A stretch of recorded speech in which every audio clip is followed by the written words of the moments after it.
welcome to our latest game here, and the Age of Abundance Mark II. And I just wanted to say for the record, thank you so much to everybody who's been supporting of late. It's been wonderful to have you and your views. We hit a milestone with our last video. It seems like you guys really enjoyed it. I'm more than happy to make more. It's lovely to feel like I can provide something of value and something you guys want to watch, so stick around. It'd be great to have you. So we are playing as Norway, and I must admit, I did not know that there was a second option. We are playing on Prince difficulty, and the other option was to play on Emperor difficulty. Now, as we go through this video, I don't think it made that much of a difference to our overall progression, how capable we were of winning, how easy or difficult it was. I don't think it made that much of an impact. I think we would have won in similar amount of time regardless what difficulty we played. But it would have been nicer for the clout or whatever to play on Emperor. Most of our games are on deity anyway, so you know it's largely insignificant, but it's a bit unfortunate. Anyway, this is turn 1. Well, it's turn 76, but for all our playthroughs, it's turn 1. It's the first turn we get access to, so as you know, the deal is you get put into a melees of a new game, kind of things have already kind of established, you get certain amount of stuff, whatever. In the first one, we had a couple of cities because we were also 100 more turns into the game, so it made sense that things were a little more advanced. We still do get access to some nice boosts, as well as the ancient era tech trees and civic trees. So that's something to be aware of. Also, I don't know if it was feedback or what, but they seem to have clarified and cleared up any of the weird confusions that were from the first Age of Abundance. They've added back in governors, you know, things seem more reasonable and normal. The policy cards are back to the way we are used to them now. The governments have also reverted back to their, you know, custom form that aren't the original form, but the forms that we're used to playing on current day games. And if we move our scout a little bit, we are right adjacent to a wonderful wonder.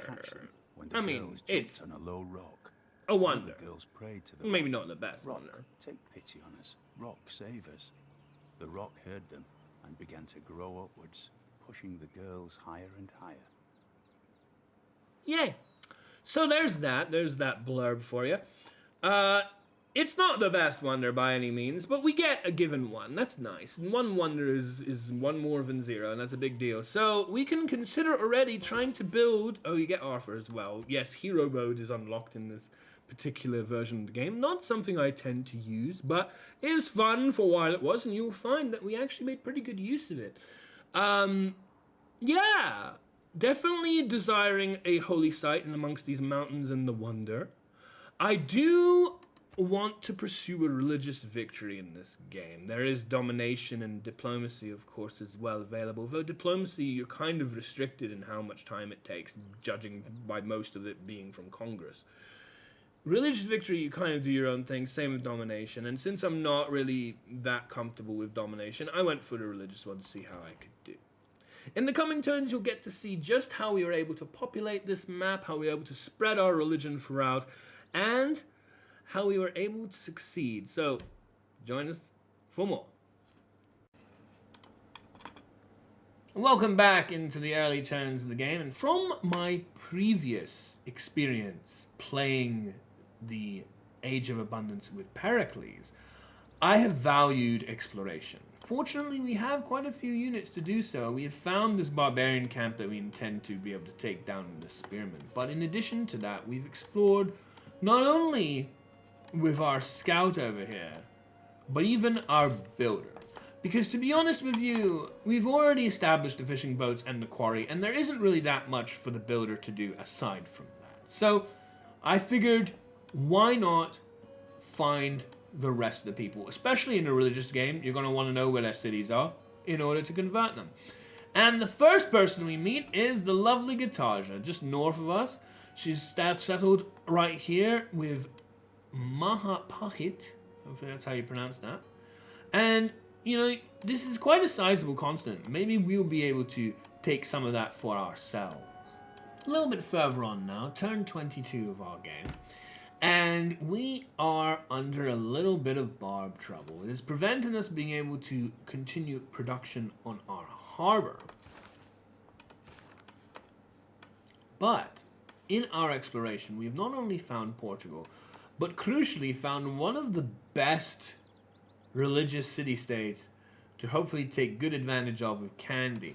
I'm actually planning to earmark wonders like this with pins.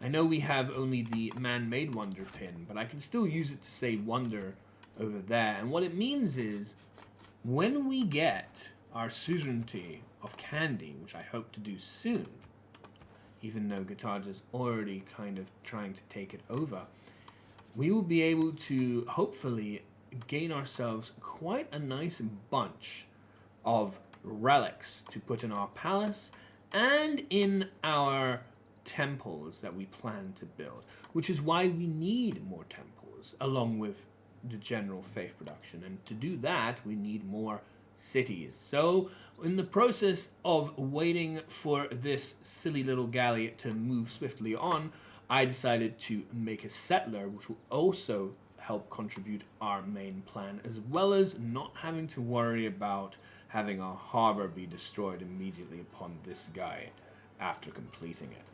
Welcome back, and I'm happy to announce that with our 4.6 great profit points per turn, which was a combination of obviously the holy site with the shrine, as well as the nice policy card here for additional profit points, we have quite safely secured ourselves the first religion to be acquired the following turn. Here we have it.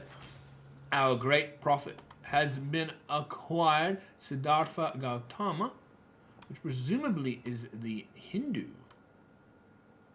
prophet. And we can already move him all the way over to our holy site. And as you can see, we have the whole roster to choose from. So many powerful beliefs to want to have a go at, but we have to remember what our goal is. And that is a religious game. There is no culture game, WinCon. There's no tourism involvement. There is no science necessity.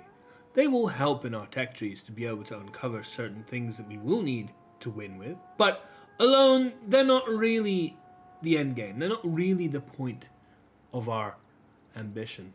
And so therefore, while I love using reliquaries, especially for a culture game because the amount of tourism is insane, and while we have Kandy at our disposal to give us a whole bunch of different relics without needing to kill our own apostles and so on, it just isn't that worth it because, well, we have other ways of generating faith. We have Dance of the Aurora. We have amazing holy sites. But what we don't have is food.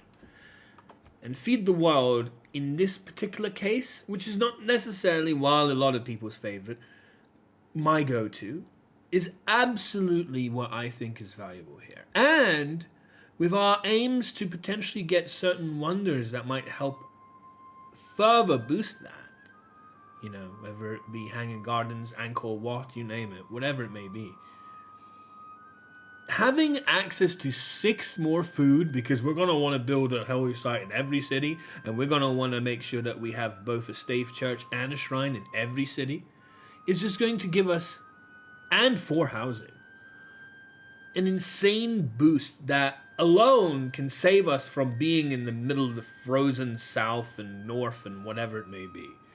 So absolutely vital we take that. And alongside that, I really want to take Holy Order, because quite frankly, I'm not a big fan of this group, and Holy Order is absolutely crucial in especially a religious game, because what is a religious game? Spamming the hell out of really powerful apostles. And if we're going to pay a lot for apostles, we want to reduce as much as possible, and 30% cheaper to buy these apostles for each one that we make is going to be a huge amount of alleviated faith from our total cost. So that's what we go with, and that's what we found. We get the Euro score for it, and we're well on our way to making victory out of this game. So, still in the early stages, but we're getting closer and we're building more really powerful stuff. For one, the Hanging Gardens. Hanging Gardens is personally my favorite wonder in the ancient era specifically. Hanging Gardens allows you to push your entire civilization forward. I want to talk about it in context of this game. As you can see, I have planned cities and I have current cities that are very much on pretty hard to grow land. There's a balance here. Hanging Gardens, I'm pretty sure, is a percentage modifier, right?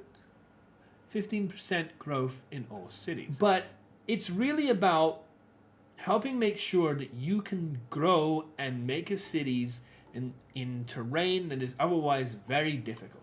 And why do we want to be in difficult terrain? Well, for one, we were planted here. This is where we began, and I didn't want to take 10 turns trying to move somewhere else to be able to settle. And for two, our religion. In the process of the turns that we've made, we obviously made our religion, and in part of that, we got Dance of the Aurora. Dance of the Aurora is a fantastic belief for a religious game. But with the caveat that you want your holy sites to be in tundra. So if your holy sites in tundra, chances are your cities are in tundra. If your cities are in tundra, they're not going to be able to grow very much. This is also why we took Feed the World, because yet again, our only priority is religion. We're not going for anything else, and we can focus on ways to buff that growth. Of course, always think about synergies. The growth from Feed the World is an absolute value, and that absolute value will be amplified by our Hanging Gardens. But it's when you need growth that things like Hanging Gardens and Feed the World are really crucial, rather than necessarily in excess of it. You join us in the mid-game now, and we are certainly advancing our aims. You can see that we have acquired Moksha. We need 2 more governor positions, which we're aiming for with getting guilds. We are in the process of acquiring Hagia Sophia. That will also help further our boosts. The one thing I want to find, and thank God I dedicated so much to early exploration,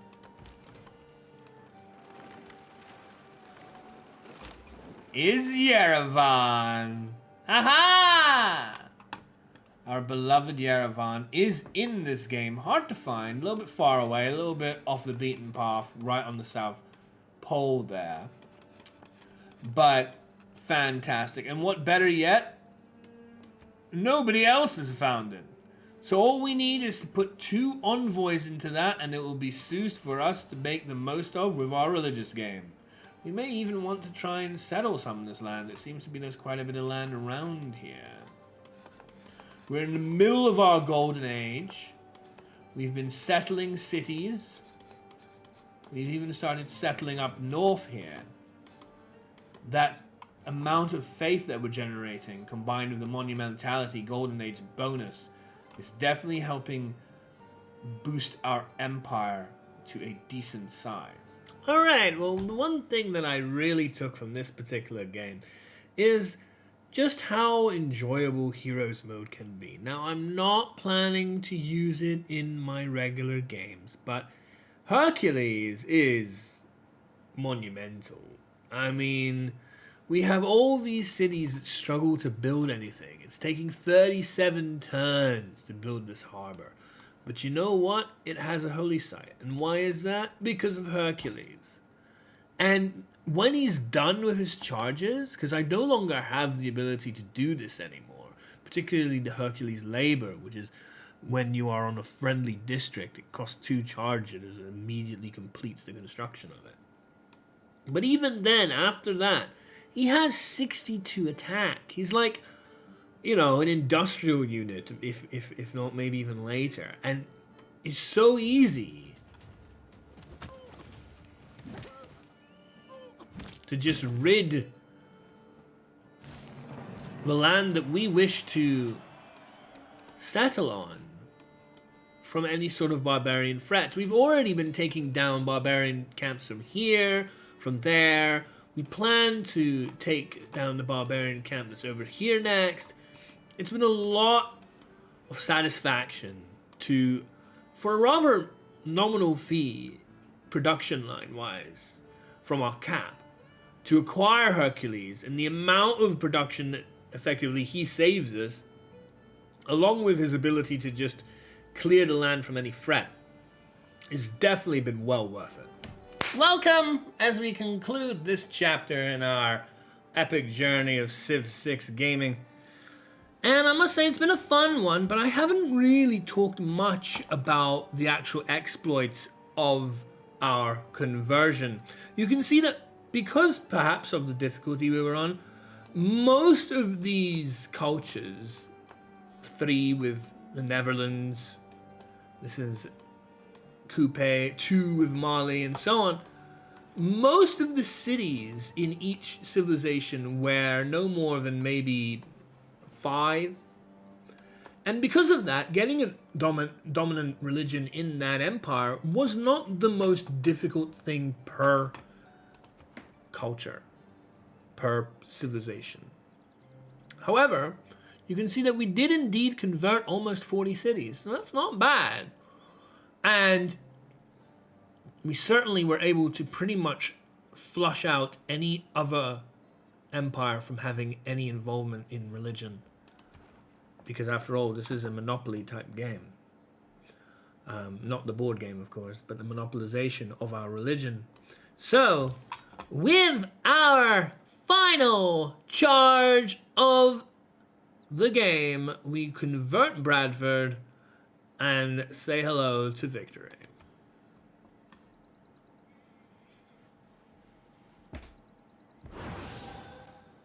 We have a basic need to believe in something greater than ourselves. We crave solace in the darkness, a light unto our path. Thanks to you, we found meaning amid the cosmos.